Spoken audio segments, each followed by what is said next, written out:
Hello my dear lovely students, welcome back to my channel Shubham lecturer. Student, आज की इस video में हम पढ़ेंगे क्लास 12 केमिस्ट्री के ऐसे महत्वपूर्ण प्रश्नों को जो आपके बोर्ड एग्जाम में 3 से 4 नंबर के पूछे जाते हैं। यानी कि सिंपल भाषा में अगर हम कहें तो इस वीडियो में हम केमिस्ट्री के पूरे बुक के महत्वपूर्ण लघु उत्तरीय प्रश्नों को विथ आंसर पढ़ेंगे। बहुत सारे हमारे स्टूडेंट कह रहे थे सर आप केमिस्ट्री के लघु उत्तरीय और विस्तृत उत्तरीय प्रश्नों का क्वेश्चन विथ आंसर बताइए। तो आज हम लेकर आए हैं 12th केमिस्ट्री के 3 से 4 नंबर वाले क्वेश्चंस को जो आपके बोर्ड एग्जाम में कई बार आ चुके हैं और 2024 बोर्ड एग्जाम में भी आएंगे। तो जितने भी हमारे स्टूडेंट इस बार 12th में हैं और जिनको 2024 में बोर्ड एग्जाम देना है उनके लिए ये वीडियो बहुत ज्यादा स्पेशल है। और इतना ज्यादा स्पेशल क्यों है? क्योंकि इस वीडियो में हम केमिस्ट्री के चैप्टर 6 से लेकर चैप्टर 10 तक के सारे क्वेश्चन पढ़ेंगे। चैप्टर 1 से चैप्टर 5 के क्वेश्चन मैंने आपको बता दिए। आज हम पढ़ेंगे चैप्टर 6 के चैप्टर 6 से लेकर चैप्टर 10 तक के क्वेश्चन। तो बहुत ही इंपॉर्टेंट ये वीडियो है क्योंकि बहुत सारे हमारे स्टूडेंट हैं जो कमेंट करते हैं सर केमिस्ट्री में मुझे प्रॉब्लम है। ठीक है, तो प्रॉब्लम क्यों है? आप लोग खुद प्रॉब्लम क्रिएट कर रहे हैं तभी आपको प्रॉब्लम है। हर प्रॉब्लम का सॉल्यूशन होता है। ठीक है, कोई भी ऐसी प्रॉब्लम नहीं है जिसका सॉल्यूशन ना हो। बस आप लोगों का माइंड जो है पढ़ाई की ओर होना चाहिए। तो आज के इस वीडियो में हम केमिस्ट्री के चैप्टर 6 से लेकर चैप्टर 10 तक पूरे बुक के इंपॉर्टेंट क्वेश्चन को विथ आंसर पढ़ेंगे। वो कौन कौन से चैप्टर हैं जिसके क्वेश्चन हम इस वीडियो में पढ़ेंगे? देखिए, चैप्टर 6 है हाइलोलिकेन तथा हाइलोएरिन, चैप्टर 7 है अल्कोहल, फिनॉल एवं ईथर, चैप्टर 8 है एल्डिहाइड, कीटोन एवं कार्बोक्सिलिक अम्ल, चैप्टर 9 है एमीन और चैप्टर 10 है जैव अणु। इन 5 चैप्टर के क्वेश्चन हम इस वीडियो में डिस्कस करेंगे। तो सबसे पहले इस वीडियो को कर दीजिएगा लाइक, चैनल पर नए चैनल को कर लीजिएगा सब्सक्राइब ताकि सभी वीडियो आपको टाइम से मिलते रहे। तो टाइम वेस्ट हम करेंगे नहीं। सबसे पहले देखिए हमारा क्वेश्चन है फर्स्ट क्वेश्चन। ठीक है, यानी कि क्या है क्वेश्चन? ये हमारे हाइलोएल्केन तथा हाइलोएरिन का इतना ज्यादा इंपॉर्टेंट क्वेश्चन है और अगर आपको समझना है कितना ज्यादा इंपॉर्टेंट है तो आप प्रीवियस ईयर पेपर उठाकर देख सकते हैं। ठीक है, इसमें हमारा एक टॉपिक है डीडीटी। ठीक है, डीडीटी जो होता है इस पर संक्षिप्त टिप्पणी कीजिए। ये क्वेश्चन आता है और बहुत ही ज्यादा इंपॉर्टेंट ये क्वेश्चन है। देखिए क्वेश्चन डीडीटी क्या होता है। देखिए डीडीटी का उपयोग एक संपर्क कीटनाशक की भांति किया जाता है। मतलब डीडीटी का यूज हम एक कीटनाशक के रूप में करते हैं, कीटों को मारने के लिए करते हैं। ठीक है, सस्ता तथा शक्तिशाली होने के कारण मक्खी, मच्छर, कीड़े मकोड़े, शलभ तथा कृषि पीड़कों को मारने के लिए इसका व्यापक स्तर पर उपयोग किया जाता है।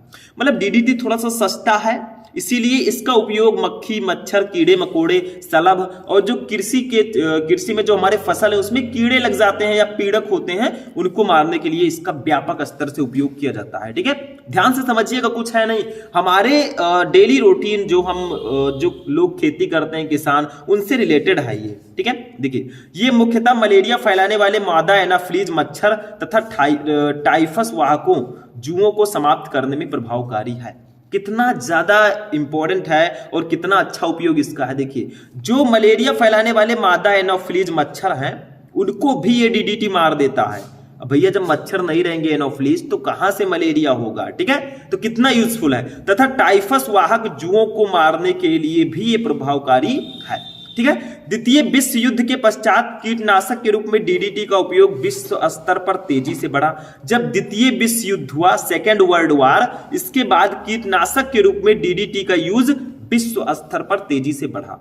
कीटों की अनेक प्रजातियों ने डीडीटी के प्रति प्रतिरोधकता विकसित कर ली तथा यह मछलियों के लिए अति विषैली सिद्ध हुई। मतलब कहीं ना कहीं इसका हमारे लिए लाभ भी है और हानि भी है। जो मछलियां हैं उनके लिए ये बहुत विषैली सिद्ध हुई। जैसे कीट, मच्छर ये सब डीडीटी के द्वारा मारे जाते थे, वैसे ही मछलियां भी मारी जाने लगी। ठीक है, क्योंकि भाई वो भी जीव है। ठीक, तो मछलियों के लिए बहुत विषैली सिद्ध हुई। यदि जंतु इसका निरंतर अंतर्ग्रहण करता रहता है तो समय के साथ इसकी मात्रा निरंतर बढ़ती जाती है। अगर कोई भी जंतु है, चाहे वो गाय, भैंस, बकरी ही क्यों ना हो, अगर वो निरंतर इसको ग्रहण करता रहेगा, निरंतर इसको खाता रहेगा तो इसकी मात्रा धीरे धीरे बढ़ जाएगी और यह बढ़ी हुई मात्रा जंतुओं के जनन तंत्र पर विपरीत प्रभाव डालती है। इसके दुष्प्रभावों को देखते हुए यूएसए ने 1973 ईस्वी में डीडीटी पर प्रतिबंध लगा दिया था। यद्यपि विश्व में अनेक स्थानों पर इसका उपयोग आज भी हो रहा है। देखिए इसके नुकसान से बचने के लिए यूएसए ने 1973 ईस्वी में डीडीटी पर प्रतिबंध लगा दिया, बैन कर दिया डीडीटी को। ठीक है, क्यों बैन कर दिया? क्योंकि इससे मच्छर कीड़े मकोड़े तो मरते थे, चलो फायदे की बात है, लेकिन इससे मछलियां जीव जंतु भी इससे मरने लगे, उनके लिए भी ये हानिकारक सिद्ध हुआ, इसीलिए इस पर प्रतिबंध लगा दिया गया। यद्यपि विश्व में अभी भी इसका उपयोग कहीं कहीं हो रहा है, ठीक है, हमारे इंडिया में भी हो रहा है कहीं कहीं। तो ये है डीडीटी, मतलब डीडीटी हमारे लिए बहुत विषैली भी है और बहुत लाभदायक भी है, क्योंकि कीड़े मकोड़े, मच्छर, एनोफिलीज मच्छर, ये सब जब मर जाएंगे, ठीक है, नहीं रहेंगे, तो भाई मलेरिया कहां से होगा? ठीक, समझ में आया? आपके फसल अच्छे होंगे, लेकिन अगर मछलियां मर जाएंगी इसका यूज करके, उसके बाद में अगर जीव जंतु की मृत्यु हो जाएगी इसका यूज करके, तो हमारे लिए नुकसानदायक भी है। ठीक है, इसीलिए डीडीटी को बैन भी कर दिया गया है, लेकिन अभी भी इसका यूज हो रहा है। तो डीडीटी पर आपको टिप्पणी करना है, हमने टिप्पणी कर दिया, हमने बता दिया कि डीडीटी आखिर है क्या और इसका यूज कैसे होता है, क्या फायदा है, क्या नुकसान है, यही आपको लिखना होता है। तो ये हमारे चैप्टर 6 का क्वेश्चन है, हाइलोएल्केन तथा हाइलोएरिन का। ठीक है, चलिए नेक्स्ट क्वेश्चन देखते हैं, जो कि हमारे नेक्स्ट चैप्टर से होगा। अब देखिए स्टूडेंट, हमारा जो नेक्स्ट क्वेश्चन है, ठीक है, ये हमारे चैप्टर नंबर 7 से है, अल्कोहल, फिनॉल और ईथर से। इसमें लघुत्तरीय प्रश्नों में वैसे तो बहुत सारे क्वेश्चन आते हैं, मैंने आपको ल्यूकास परीक्षण के भी बारे में बताया।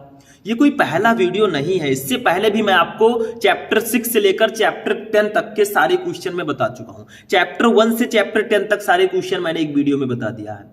नहीं पढ़ रहे हो, गलती आपकी है। ठीक है, पढ़ोगे तभी आगे बढ़ोगे, ऐसे नंबर फ्री में नहीं मिलते। आप हिंदी इंग्लिश में बहुत अच्छे से पास हो जाएंगे, क्योंकि उसमें आप ट्रिक लगाकर भी पास हो सकते हैं, बट फिजिक्स केमिस्ट्री में आपको मेहनत करना होगा। ठीक है, तो देखिए दूसरा क्वेश्चन है, क्लोरोबेंजीन से फिनॉल बनाने की रासायनिक अभिक्रिया लिखिए। एनसीईआरटी बुक का ये क्वेश्चन है और आपके एग्जाम में कई बार आ चुका है। तो क्लोरोबेंजीन से फिनॉल कैसे बनाए? इतना इजी नहीं है कि आप लोग क्लोरोबेंजीन का स्ट्रक्चर बनाए, गिब्स आउट लगाकर फिनॉल बना दिए, इतना भी ज्यादा इजी नहीं है। नहीं तो ये लघुत्तरीय प्रश्नों में नहीं, अति लघुत्तरीय प्रश्नों में होता।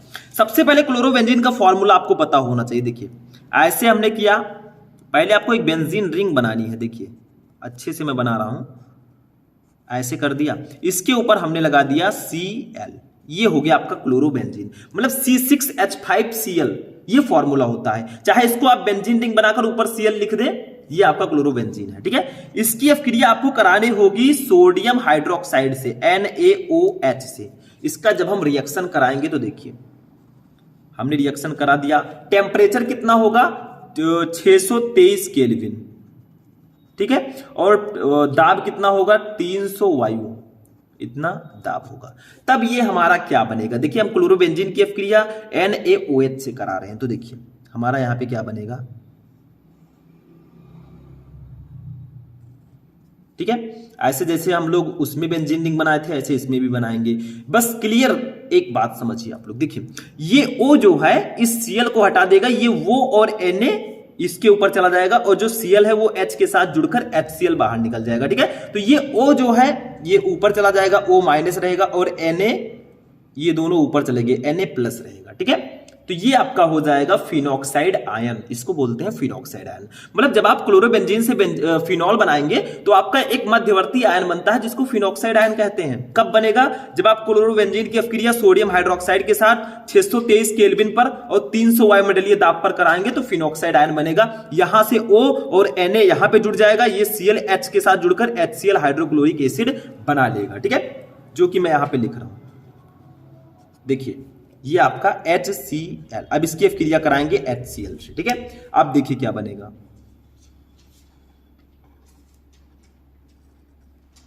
देखिए अब क्या बनेगा, देखिए ये आपका O जो है इस H को कहेगा भाई इधर चले जाओ ऊपर। ठीक है, आप नीचे मत रहिए, तो ये H जो है इस O के साथ जुड़ जाएगा, ये OH हो गया हमारा, ऊपर चला गया। और ये जो Cl है अकेला पड़ गया, तो Na भैया को ऊपर से नीचे ले आएंगे तो NaCl बाहर निकल जाएगा, और ये हमारा फिनॉल बन जाएगा।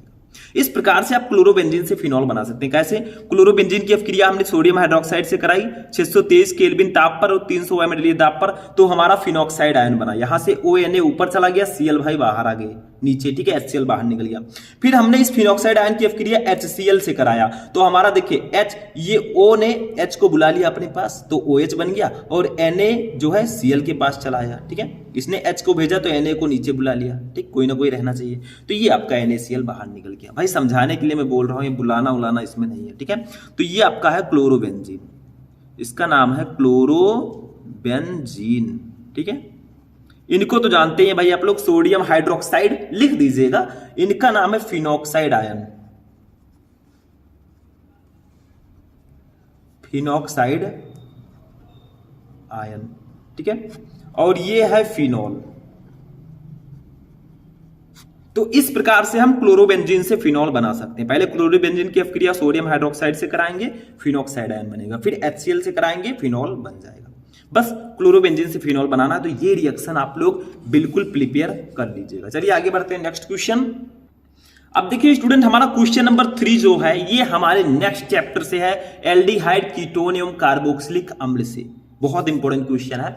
देखिए ऐसे ऐसे क्वेश्चंस आते हैं आप लोग को, तो ये बता दिया जाएगा कि इसमें रिएक्शन पढ़ लीजिए, पर्किन अभिक्रिया, बेंजोइन संघनन, ऐसे ऐसे क्वेश्चन बता दिए जाएंगे। बट ऐसे क्वेश्चंस भी आते हैं और इन्हीं क्वेश्चन को स्टूडेंट सॉल्व नहीं कर पाते क्योंकि वो केवल थ्योरेटिकल चीजें पढ़कर जाते हैं। ऐसा आपको नहीं करना है, ऐसे ऐसे क्वेश्चंस को भी पढ़ना है जो हमारे एग्जाम के लिए ज्यादा इंपॉर्टेंट है। इसमें करना क्या, देखिए निम्न अभिक्रियाओं में A, B तथा C यौगिकों के नाम लिखिए तथा संरचना सूत्र लिखिए। मतलब आपको ये बताना है कि जो CH3COOH एसिटिक अम्ल की अभिक्रिया हमने अमोनिया से कराई तो ए बना। अब ए का नाम क्या होगा भाई, वो रिएक्शन के बाद पता चलेगा।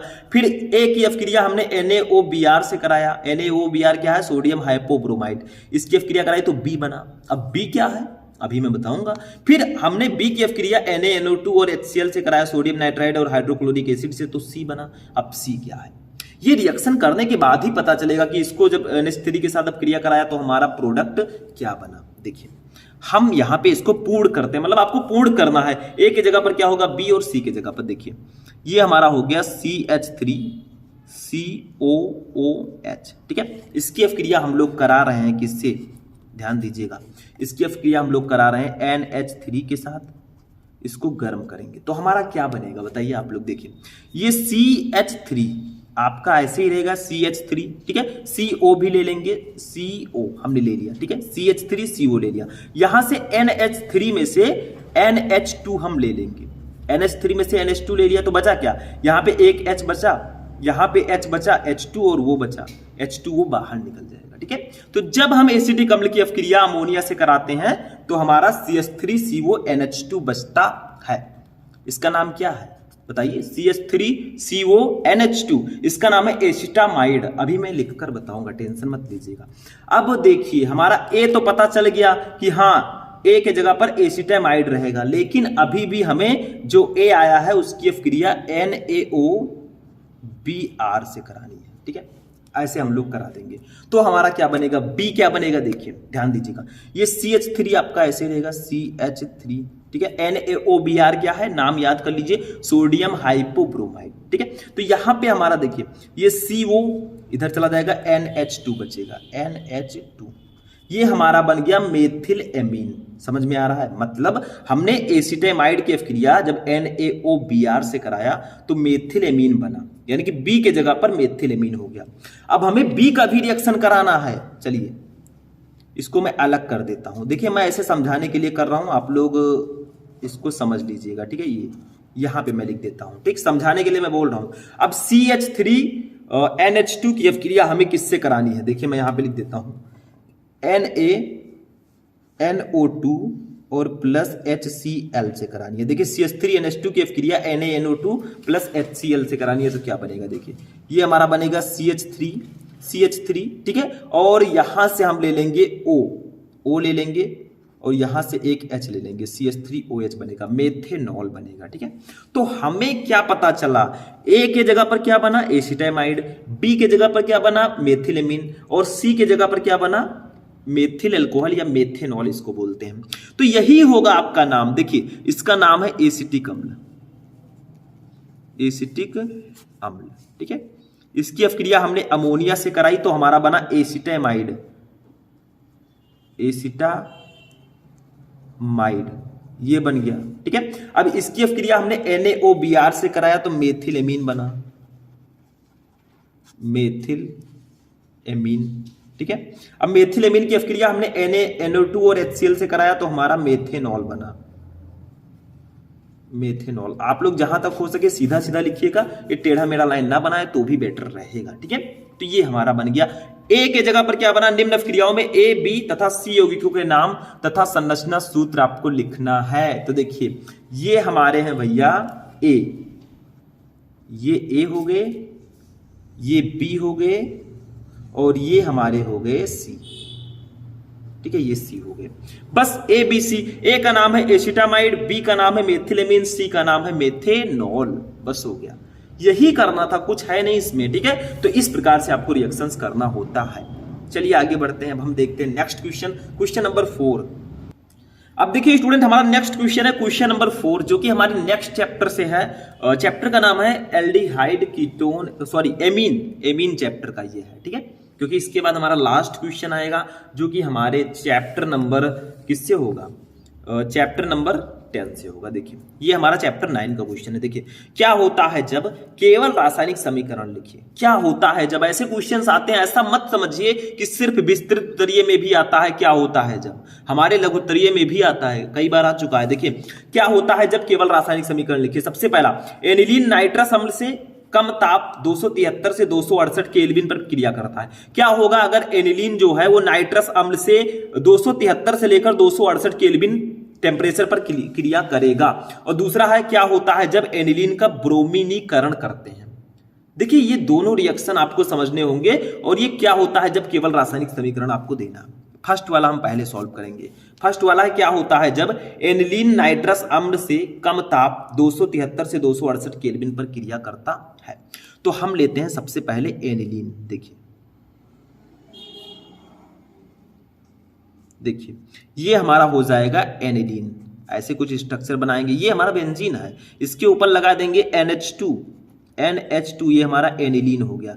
NH2 लगाएंगे, एनिलीन होगा। और अगर इसके ऊपर क्या लगा देंगे हम लोग, OH लगा देंगे तो फिनॉल हो जाएगा, ठीक है। COOH लगा लेंगे, बेंजोइक अम्ल हो जाएगा। तो ये सारी चीजें आपको समझनी होगी। ये किसके साथ क्रिया करता है, एनिलीन नाइट्रस अम्ल।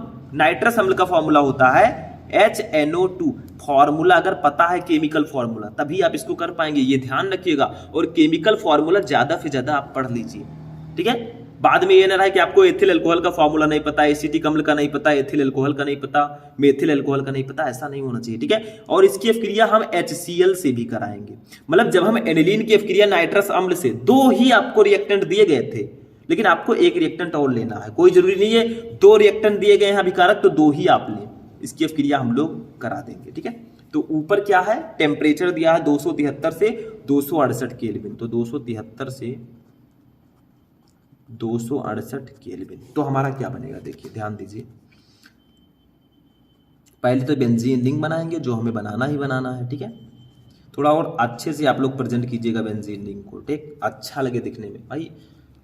अब देखिए यहाँ पे क्या बनेगा, देखिए N जो है हमारा, यहाँ पे NH2 है, ठीक है। तो N हमारा यहाँ पे ऑलरेडी रहेगा N+, ठीक है। और ट्रिपल बॉन्ड यहाँ पे लगेगा। और देखिए यहाँ से हम N ले लेंगे और Cl ले लेंगे, N और Cl ले लेंगे, तो ये हमारा हो जाएगा NCl-। देखिए N+ और NCl- हमारा बन गया। इसका नाम है बेंजीन डाइएजोनियम क्लोराइड, आपने सुना होगा, ठीक है। N2Cl, N और N मिलकर N2 बना लेंगे Cl, ठीक है। ये N आप लोग इसी के साथ में लिखिएगा तभी अच्छा रहेगा, ये ट्रिपल बॉन्ड, ठीक। 3 बॉन्ड रहेगा। बचेगा क्या, देखिए हमारा N हो गया और NCl हो गया। बचा क्या, देखिए H2 बचा। हाइड्रोजन कितना बचा, 2, 1 3 1 4 हाइड्रोजन है। ऑक्सीजन कितना है, 2। तो इसको कैसे करेंगे, देखिए H2O अगर हम करते हैं तो हाइड्रोजन 2 है, ऑक्सीजन 1 है, तो इसके आगे 2 लगा देंगे। अब देखिए हाइड्रोजन कितना है, 4, ऑक्सीजन 2। यहाँ पे हाइड्रोजन कितना है, 2 और 3 1 4 है और ऑक्सीजन 2 है। अब ये हमारा रिएक्शन बैलेंस हो चुका है। बाकी N और Cl तो हमारे भैया चले ही गए, ठीक है। कहाँ, ऊपर, यहाँ पे, ऊपर नहीं वहां पे, ठीक है। तो ये हमारा बन गया जब हम एनिलीन की अभिक्रिया नाइट्रस अम्ल के साथ 273 से 268 केल्विन पर कराएंगे तो बेंजीन डाइएजोनियम क्लोराइड बनेगा। इसका नाम लिख दीजिए, बेंजीन डाइएजोनियम डाइएजोनियम क्लोराइड, ठीक है, ये हमारा बन जाएगा, ठीक। और इसका नाम है एनिलीन, इसको तो हम लिख ही लेंगे एनिलीन। इनका नाम है नाइट्रस अम्ल, नाइट्रस अम्ल, ठीक है। तो जब हम एनिलीन की अभिक्रिया नाइट्रस अम्ल के साथ 273 से 268 केल्विन पर कराते हैं टेम्परेचर पर, तो हमारा बेंजीन डाइएजोनियम क्लोराइड बनता है, जो कि यहां पे बना है, ठीक है। C6H5N2Cl बोलिए, चाहे बेंजीन रिंग बनाकर ऊपर N ट्रिपल बॉन्ड NCl लिख दीजिए। देखिए N प्लस में Cl हमेशा माइनस में होता है, ठीक है, और प्लस 2H2O। दूसरा हमारा क्या है, क्या होता है जब एनिलीन का ब्रोमीनीकरण करते हैं, एनिलीन का ब्रोमीनीकरण करना है, चलिए उसको भी करते हैं, सेकेंड वाला, ठीक है। दूसरा ऐसे लिखेंगे, एनिलीन का फॉर्मूला क्या होता है, देखिए इसको लिख देंगे, एनिलीन का ब्रोमीनीकरण करना है। ब्रोमीनीकरण का मतलब क्या होता है, ब्रोमीन से रिएक्शन कराना है, तो ये हमारा हो गया एनिलीन, ऊपर NH2 रखा लिख देंगे, ये हमारा एनिलीन हो गया, ठीक है। इसका ब्रोमीनीकरण करना है, तो इसकी अभिक्रिया हम किससे कराएंगे, ब्रोमीन से। ब्रोमीन का फॉर्मूला होगा Br2, ठीक है, हमने रिएक्शन करा दिया। और ये जो Br2 लेंगे, ये जलीय लेंगे, मतलब जलीय ब्रोमीन, ब्रोमीनीकरण करना है तो जलीय लेंगे, ठीक है, ऐसे ले लिया। फिर गिब्स आउट लगाइए। अब हम रिएक्शन देखिए, हमने Br2 से रिएक्शन कराया ब्रोमीन से, ठीक, तो हमारा बनेगा क्या, चलिए यहां पे स्ट्रक्चर बनाते हैं साइड में, ठीक है।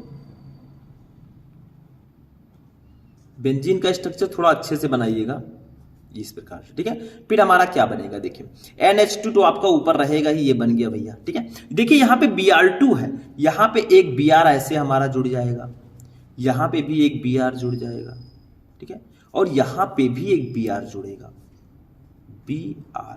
तो आप लोग कहेंगे सर 3 Br आपने जोड़ दिया, यहाँ पे तो 2 ही Br है, तो क्या करेंगे इसके, देखिए यहाँ पे आगे 3 लगा देंगे, 3। अब Br कितना हो गया, 2 ऑलरेडी था, 3 हमने कर दिया, तो 2 का 3 से गुणा होगा 6 हो गया, और यहाँ पे 3 हमने लिखा है, तो देखिए यहाँ पे क्या करेंगे, 3HBr लिख देंगे।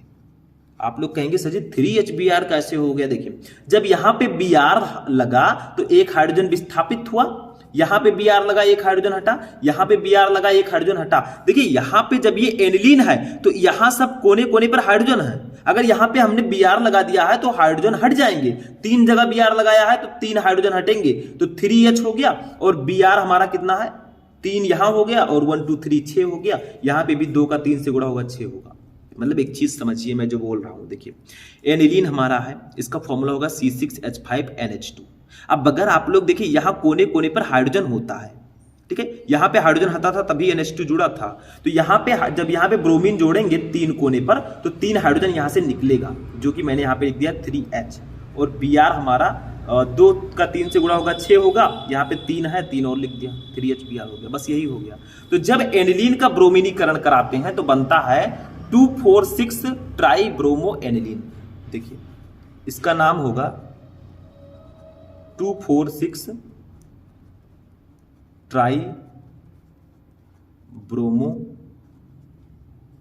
एनिलीन,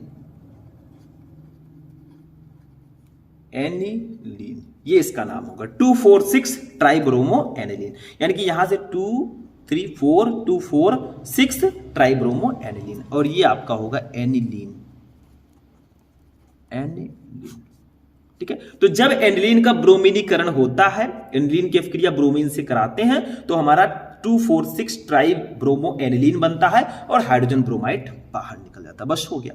ये हमारा 2 क्वेश्चन था, क्या होता है जब का, दोनों मैंने आपको बता दिया। देखिए मैं आपको समझाने का पूरा प्रयास करता हूं, और अब आप लोग छोटे बच्चे तो रहे नहीं, ठीक है, अब आपको समझना पड़ेगा ऐसे ऐसे रिएक्शंस, ठीक। चलिए आगे बढ़ते हैं, नेक्स्ट क्वेश्चन हम देखेंगे अपने लास्ट चैप्टर से जो होगा।